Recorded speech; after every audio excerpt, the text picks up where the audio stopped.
Hi all of U. ഇന്നത്തെ വീഡിയോയിലൂടെ നമ്മൾ 5ാം ക്ലാസ്സിലെ സയൻസ് അല്ലേ, ബേസിക് സയൻസിലെ 8ാമത്തെ ചാപ്റ്റർ പാർട്ട് 2 ആണ്. 8ാമത്തെ ചാപ്റ്ററാണ്. ചാപ്റ്ററിൻ്റെ പേരെന്താണ്? അകറ്റി നിർത്താം രോഗങ്ങളെ. ചെറിയ ചാപ്റ്ററാണ്, പക്ഷേ നമുക്ക് പലപ്പോഴും കൺഫ്യൂഷൻ വരുന്ന ചാപ്റ്ററാണ്. LPUP എക്സാം ആണെങ്കിലും LDC എക്സാം ആണെങ്കിലും സ്ഥിരമായിട്ട് ചോദിക്കുന്ന ഒരുപാട് ക്വസ്റ്റ്യൻസ് ഉണ്ട് അല്ലേ.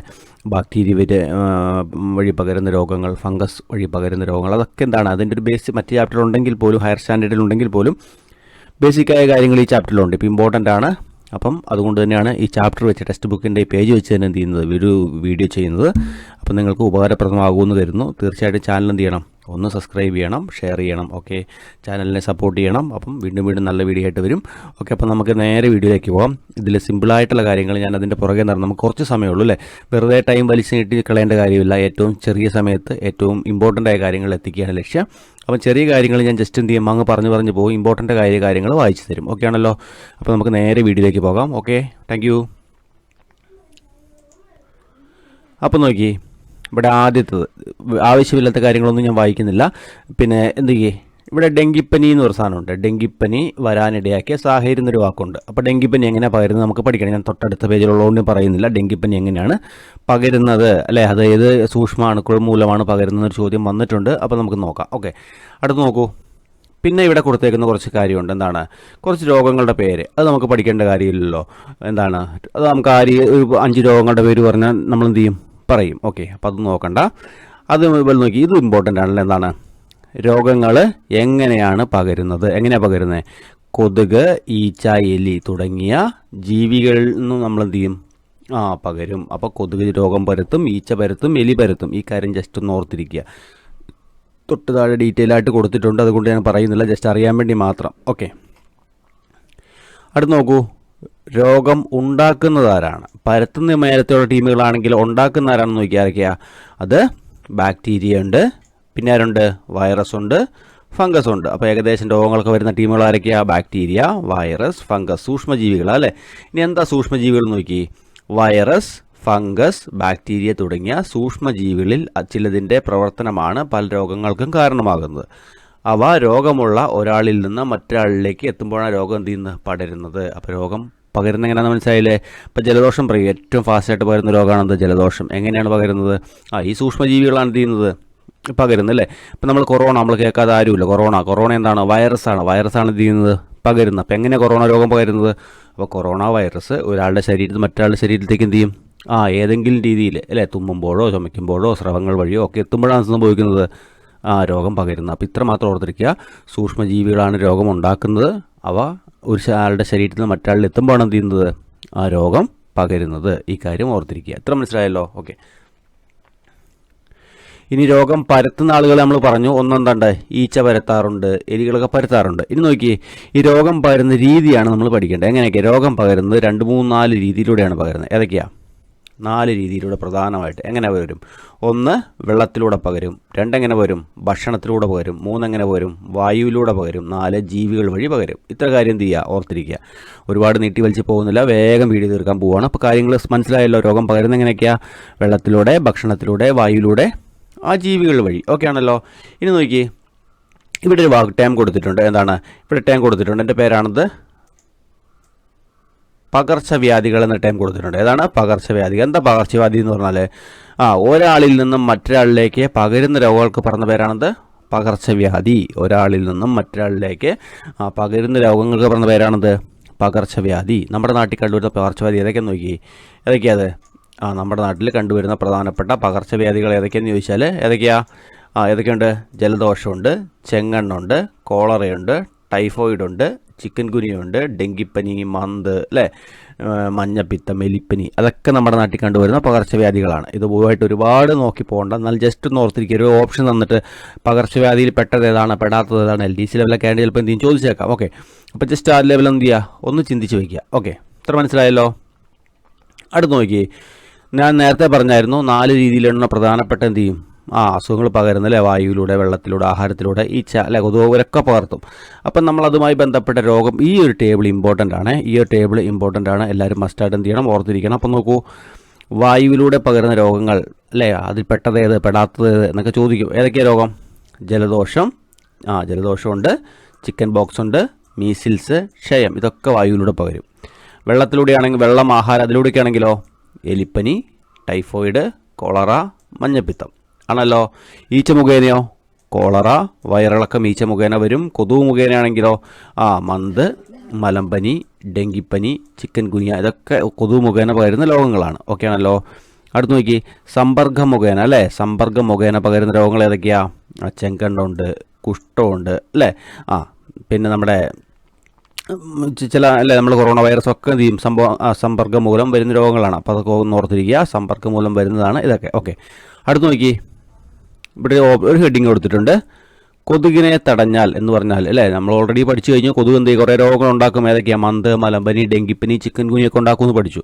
അപ്പോൾ കൊതുകിനെ തടഞ്ഞാൽ എന്ന് പറഞ്ഞിട്ട് കൂടെ തന്നെ ആൻസർ ഉണ്ടെന്നാണ്. കൊതുകിനെ തടഞ്ഞാൽ എന്ത് ചെയ്യുക? മുകളിൽ പറഞ്ഞ മന്ത്, മലമ്പനി, ഡെങ്കിപ്പനി, ചിക്കൻ ഗുനി അതുപോലെ മറ്റ് ചില അസുഖങ്ങളൊക്കെ എന്ത് ചെയ്യില്ല, വരത്തില്ല. അത്രേ ഉള്ളൂ, സിമ്പിളായിട്ടേ ഉള്ളൂ.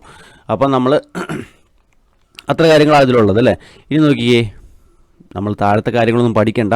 എന്ത് ചെയ്യുക, എങ്ങനെ കൊതുകുകൾ എന്ത് ചെയ്യും, കൊതുകുകൾ മുട്ടയിട്ട് പെരുകുമ്പോൾ അനുകൂല സാഹചര്യം ഉണ്ട്, അവർ മുട്ടയിടും, അവിടെ കൊതുക് പെരുകും, അസുഖവും വരും. ഇത്രയുള്ള കാര്യങ്ങൾ അപ്പോൾ അതൊന്നും നോക്കണ്ട. അപ്പം നമ്മൾ ചെയ്യേണ്ട കാര്യം എന്താണ്? ഈ താഴത്തെ പിക്ചർ എന്താണ്? നമ്മുടെ വീട്ടിലും പരിസരത്തിലും കൊതുകുകൾ എന്ത് ചെയ്യുക, വളരാൻ സാഹചര്യമുള്ളതുണ്ടെങ്കിൽ നമ്മൾ എന്ത് ചെയ്യണം? നശിപ്പിക്കണം. കണ്ടല്ലേ, സിമ്പിളായിട്ട് മുട്ടത്തോട് വരെ വെള്ളം കണ്ട വലിയ എന്ത് ചെയ്യും, ഇടും അല്ലേ. റബ്ബറിൻ്റെ ചിരട്ടകൾ അല്ലേ, ചെടിച്ചട്ടിയിൽ വെള്ളം കെട്ടിക്കിടക്കുവാണെങ്കിൽ അല്ലേ, അങ്ങനെ പല സ്ഥലത്തും എന്ത് ചെയ്യുക, സാഹചര്യം നമ്മൾ എന്ത് ചെയ്യുക, ചുരുക്കി പറഞ്ഞാൽ മലിനജലം കെട്ടിക്കിടക്കുന്നത് നമ്മൾ എന്ത് ചെയ്യണം, ഒഴിവാക്കണം എന്ന് മാത്രമേ ഈ ചിത്രത്തിൽ ഉദ്ദേശിക്കുന്നുള്ളൂ. അപ്പോൾ അതിലേക്ക് നമ്മൾ കൂടുതൽ നിൽക്കണ്ട. ഓക്കെ, കൊതുക് പെരുകുന്ന സാഹചര്യങ്ങൾ എഴുതി നോക്കൂ. അത് നമുക്ക് അല്ലേ വേണ്ട, അത് നമുക്കറിയാലോ, അത് വേണ്ട, ഞാൻ അതിലേക്ക് പോകുന്നില്ല, നമുക്ക് പരീക്ഷയ്ക്ക് ചോദിക്കത്തുമില്ല. ഓക്കെ, അടുത്ത് നോക്കി, ഡ്രൈ ഡേ ആചരണം എന്നൊരു ടോപ്പിക്ക് ഇത് കിടപ്പുണ്ട്. ഡ്രൈ ഡേ ആചരണം എന്നുമായി ബന്ധപ്പെട്ടതാണ്. അത് കൊതുകുമായി ബന്ധപ്പെട്ട അല്ല, വേറെ ഡ്രൈ ഒന്നുമില്ല കേട്ടോ. അപ്പോൾ കൊതുകിൻ്റെ മുട്ട വിരിയുന്നത് എത്ര ദിവസം കൊണ്ടാണ്? ഇത് ജസ്റ്റ് ഒന്ന് ഓർത്തിരുന്നോ, ചോദിക്കൊന്നുമില്ല. നമ്മളെ കൊടുക്കാൻ ചോദിച്ചാലോ PSC ഇപ്പം എന്താ ചോദിക്കേണ്ടതെന്ന് പറഞ്ഞിരിക്കും അല്ലേ. അപ്പോൾ കൊതുകിൻ്റെ മുട്ട വിരിയുന്നത് 8 ദിവസം കൊണ്ടാണ് അല്ലേ. കൊതുക് മുട്ടയിടാൻ സാധ്യതയുള്ള ചിരട്ട, കളിപ്പാട്ടങ്ങൾ, പ്ലാസ്റ്റിക് പാത്രങ്ങൾ എന്ത് ചെയ്യണം, ഒക്കെ നമ്മൾ എന്ത് ചെയ്യണം, വെള്ളം മറിച്ച് കളയണം അല്ലേ.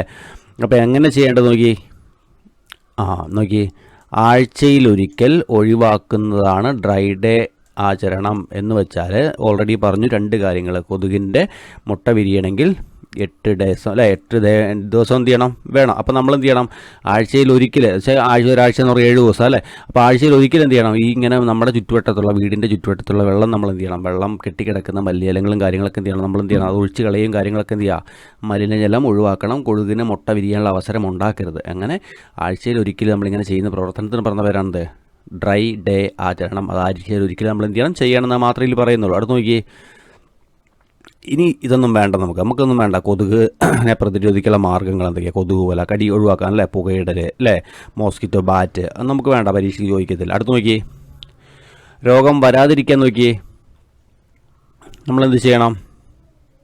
ഇതുണ്ടോ, മുൻകരുതൽ എടുക്കാനാവും. അപ്പം അതിവിടെ കൊടുത്തിട്ടുണ്ട്. ഈ ടേബിൾ ജസ്റ്റ് ഒന്ന് നോക്കിയേക്കുക, ഇമ്പോർട്ടൻ്റ് ഒന്നും അല്ല എങ്കിൽ നോക്കുക. എന്താ, കൊതുക് മുഖേന രോഗം വരാതിരിക്കും എന്ത് ചെയ്യണം, മലിനജലം ഒഴിവാക്കണം അല്ലേ, നമ്മൾ പുകയിടുക അല്ലേ, അങ്ങനെ കൊതുകിനെയൊക്കെ നശിപ്പിക്കുക, ആ രീതി ചെയ്യുക. ഈച്ച മുഖേനാണെങ്കിലോ വീടും പരിസരവും നന്നാക്കുക, ഭക്ഷണം അടച്ച് സൂക്ഷിക്കുക, തുറന്ന് വെക്കരുത് അല്ലേ. ആഹാരം വഴിയാണെങ്കിലോ തിളപ്പിച്ചാറിയ വെള്ളം കുടിക്കുക അല്ലേ, പഴകിയ ആഹാര വസ്തുക്കൾ എന്ത് ചെയ്യുക, കഴിക്കാതിരിക്കുക. സമ്പർക്കം വഴി ആണെങ്കിൽ എന്ത് ചെയ്യും, രോഗമുള്ളവരായിട്ട് എന്ത് ചെയ്യുക, അധികം സമ്പർക്കം വരാതിരിക്കുക. ഇനി പോവുകയാണ് തന്നെ നമ്മൾ സമ്പർക്കം വഴി പ്രത്യേകിച്ച് നമ്മളോട് പറയേണ്ട കാര്യമില്ല, നമ്മൾ അറിഞ്ഞതല്ലേ, കോവിഡ് വന്നപ്പോൾ നമ്മൾ അറിഞ്ഞതാണ് സമ്പർക്കം ഒഴിവാക്കാൻ നമ്മൾ എന്തൊക്കെ ചെയ്യണം എന്നുള്ളത് അല്ലേ.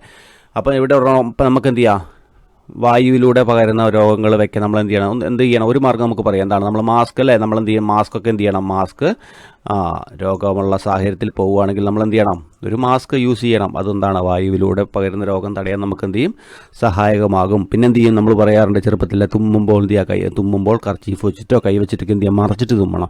നമ്മൾ തുമ്മലുമ്പോൾ പെട്ടെന്ന് എന്ത് ചെയ്യുക, അണുക്കൾ മറ്റടുത്ത് നിൽക്കുന്ന ആൾക്ക് മുകളിലേക്ക് എന്ത് ചെയ്യരുത്, എത്താതിരിക്കാൻ, അങ്ങനെയൊക്കെ ചെയ്യാം. അപ്പം എന്തെങ്കിലും 2-3 മാർഗ്ഗം ഒന്നും പരീക്ഷയ്ക്ക് വേണ്ട, ടെക്സ്റ്റ് ബുക്കിലുള്ളതുകൊണ്ട് പറഞ്ഞു നോക്കി.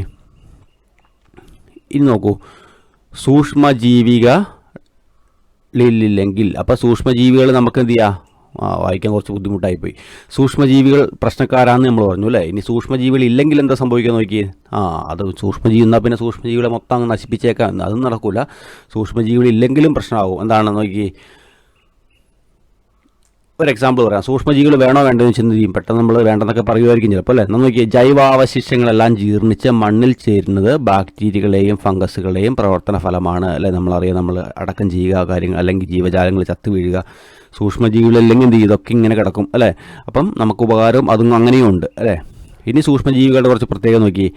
അവരെ കൊണ്ട് ഗുണമുണ്ട് അല്ലേ. പാലെന്ത് ചെയ്യുക, തൈരാക്കുന്നു, അരിമാവ് പുളിപ്പിക്കുന്നു അല്ലേ. അന്തരീക്ഷ നൈട്രജനെ സസ്യങ്ങളിൽ ഉപയോഗിക്കുന്ന രീതിയിൽ ലവണങ്ങളാക്കി മണ്ണിൽ ചേർക്കുന്നു അല്ലേ. വിസർജ്യ വസ്തുക്കളെ വിഘടിപ്പിച്ച് മണ്ണിൽ ചേർക്കുന്നു അല്ലേ. പാലുൽപ്പന്നങ്ങൾ, വിനാഗിരി, ചണം, പുകയില, തുകൽ തുടങ്ങിയവ വ്യവസായങ്ങളിൽ ഉപയോഗപ്പെടുത്തുന്നു. അങ്ങനെ ഒരുപാട് രീതി നമ്മൾ എന്ത് ചെയ്യുന്നുണ്ട്, സൂക്ഷ്മജീവികളെ ഉപയോഗപ്പെടുത്തുന്നുണ്ട്. PSC ചോദിച്ചൊരു മുൻകാല ചോദ്യം ബോക്സിൽ കൊടുത്തിട്ടുണ്ടെന്നാണ്. കപ്പലുകളിൽ നിന്നുണ്ടാകുന്ന എണ്ണച്ചോർച്ച മൂലം കടൽ മലിനമാകുന്നത് തടയാനായി എണ്ണ ഭക്ഷിക്കുന്ന സൂപ്പർ ബഗ് എന്ന ബാക്ടീരിയകളെ ഉപയോഗപ്പെടുത്തുന്നുണ്ട്. അപ്പം എണ്ണ ഭക്ഷിക്കുന്ന ആ ബാക്ടീരിയൻ്റെ പേരെന്താണെന്ന് ഓർത്തോളം, എന്താണ് സൂപ്പർ ബഗുകൾ അല്ലേ. അതാരാ കണ്ടുപിടിച്ചതെന്നും PSC ചോദിച്ചാണ്. അതാരാണ്? ആനന്ദമോഹൻ ചക്രവർത്തിയാണ് എന്ത് ചെയ്തത്, കണ്ടുപിടിച്ചത്. ആനന്ദമോഹൻ ചക്രവർത്തി. ഈ 2 പോയിന്റ് അതിൽ നിന്ന് ഓർത്തോണം. ഓക്കെ ആണല്ലോ. അടുത്ത് നോക്കി. അപ്പം നമുക്ക് ഒരാൾ ചോദിക്കുക, സൂക്ഷ്മജീവികൾ മനുഷ്യന്മാർക്ക് ഉപകാരികളാണോ എന്ന് ചോദിച്ചാൽ എന്താണ്, സൂക്ഷ്മജീവികൾ നമുക്ക് ഉപകാരവും ചെയ്യുന്നുണ്ട്, അതേപോലെ എന്ത് ചെയ്യുന്നുണ്ട്, ഉപദ്രവവും ചെയ്യുന്നുണ്ട് അല്ലേ. അപ്പം ഉപകാരവും ചെയ്യുന്നുണ്ട്, ഉപദ്രവവും ചെയ്യുന്നുണ്ട്. അപ്പം നമ്മളെന്ത് ചെയ്യുക, ബുദ്ധി ഉപയോഗിച്ച് ഇവരുടെ ഉപദ്രവത്തിൽ നിന്ന് രക്ഷപ്പെടാൻ മാക്സിമം നമ്മളായിട്ട് എന്ത് ചെയ്യണം, ശ്രദ്ധ ചെലുത്തണം. അത്രയുള്ളൂ ചാപ്റ്ററിൽ. ഓക്കെ, അടുത്ത് നോക്കി. രോഗപ്രതിരോധ ശേഷി എന്നൊരു ടോപ്പിക് കൊടുത്തിട്ടുണ്ട്. അപ്പോൾ നമ്മൾ എങ്ങനെയാണ് നമ്മൾ എന്ത് ചെയ്യുക, രോഗപ്രതിരോധ ശേഷി എന്ന് പറയാം. കുറച്ച് നമ്മൾ ജനിക്കുമ്പോൾ നമുക്ക് എന്ത് ചെയ്യും അല്ലേ, നമ്മുടെ ജന്മന നമുക്ക് ശരീരത്തിന് പ്രതിരോധ ശേഷി ഉണ്ടാകും. നല്ല ഭക്ഷണം കഴിക്കുമ്പോൾ നല്ല നമ്മുടെ ബ്ലഡ് സെല്ലൊക്കെ ഉഷാറാണെങ്കിൽ എന്ത് ചെയ്യുക, രോഗപ്രതിരോധ ശേഷി ഉണ്ടാവും. അല്ലാതെയും കുറച്ച് പ്രതിരോധ ശേഷിനെ കുറിച്ച് പറഞ്ഞെങ്കിൽ, പ്രതിരോധ കുത്തിവെപ്പുകളിലൂടെ നമുക്ക് എന്ത് ചെയ്യാം, നമുക്ക് രോഗപ്രതിരോധ ശേഷി ലഭ്യമാക്കാം. പ്രതിരോധ കുത്തിവെപ്പുകൾ. പിന്നെ നമുക്ക് എങ്ങനെ രോഗം ഉണ്ടാകാതിരിക്കാം, ശുചിത്വ ശീലങ്ങളിലൂടെ നമുക്ക് രോഗം വരാതെ ഇരിക്കാം. ശുചിത്വ ശീലങ്ങൾ, സാമൂഹിക ശുചിത്വം അല്ലേ. ഇതിലൂടെയൊക്കെ എന്ത് ചെയ്യാം, നമുക്ക് ശുചിത്വത്തിലൂടെ നമുക്ക് എന്ത് ചെയ്യാം, നമുക്ക് രോഗം വരാതിരിക്കാം. അപ്പോൾ രോഗപ്രതിരോധ കുത്തിവെപ്പുകൾ ഏതൊക്കെയെന്ന് ചോദിച്ചാൽ, എക്സാമ്പിളൊക്കെ ചോദിച്ചാൽ അറിയില്ലേ, കോവിഡ് വാക്സിൻ്റെ ഒക്കെ എന്ത് ചെയ്യുക, എഴുതിക്കോളുക അല്ലേ. അപ്പം ഇത്രയുമാണ് ഈ ചാപ്റ്ററിലുള്ള പ്രധാനപ്പെട്ട കാര്യങ്ങൾ. പിന്നെ ഇമ്പോർട്ടൻ്റ് ആയ ടോപ്പിക്കാണ്, ചാപ്റ്ററാണ്. അപ്പം പിന്നെ കുറച്ച് രോഗങ്ങൾ തന്നിട്ട് ഇതാരാണ് പകർത്തുന്നത് എന്ന കാര്യമൊന്നും ഇതിൽ പറഞ്ഞിട്ടില്ല. ഞാൻ ചാപ്റ്റർ ജസ്റ്റ് അങ്ങ് പറഞ്ഞു വിട്ടിട്ടേ ഉള്ളൂ. അത് നമുക്ക് ഹയർ സ്റ്റാൻഡേർഡിൽ പഠിക്കാനുണ്ട്. നമ്മൾ എന്ത് ചെയ്യുക, റിവിഷൻ അല്ലേ, CBSE SCCRT ടെക്സ്റ്റ് ബുക്കിൻ്റെ റിവിഷനാണ്. അപ്പോൾ അതുകൊണ്ട് തന്നെ ആവശ്യമില്ലാത്ത കാര്യങ്ങൾ വലിച്ചു കിട്ടുന്നില്ല. അപ്പോൾ ഇതിൽ ഇമ്പോർട്ടൻ്റ് ആയി അഡീഷണലായിട്ട് പഠിക്കേണ്ട കാര്യം എന്താണ്, ഏതെല്ലാം രോഗങ്ങൾ ഏതെല്ലാം ആളുകളാണ് പരത്തുന്നത് എന്നൊരു കാര്യം നമ്മൾ ഡീറ്റെയിൽ ആയിട്ട് എന്ത് ചെയ്യണം, പഠിക്കണം. പക്ഷിപ്പനി അല്ലേ, പക്ഷിപ്പനി, വന്നിപ്പനി എന്നൊക്കെ പറഞ്ഞ് PSC ലാസ്റ്റ് ചോദിച്ചിട്ടുണ്ട്. അപ്പോൾ നമുക്കത് പഠിക്കാനുള്ളതുകൊണ്ട് ഞാൻ ഇതിൽ ഉൾപ്പെടുത്തുന്നില്ല. അപ്പം ഇത്രയേ ഉള്ളൂ ഈ വീഡിയോ. Thank you. അപ്പോൾ വീഡിയോ ഇഷ്ടമാകിയാൽ ഷെയർ ചെയ്യണേ തീർച്ചയായിട്ടും. Thank you. ബൈ.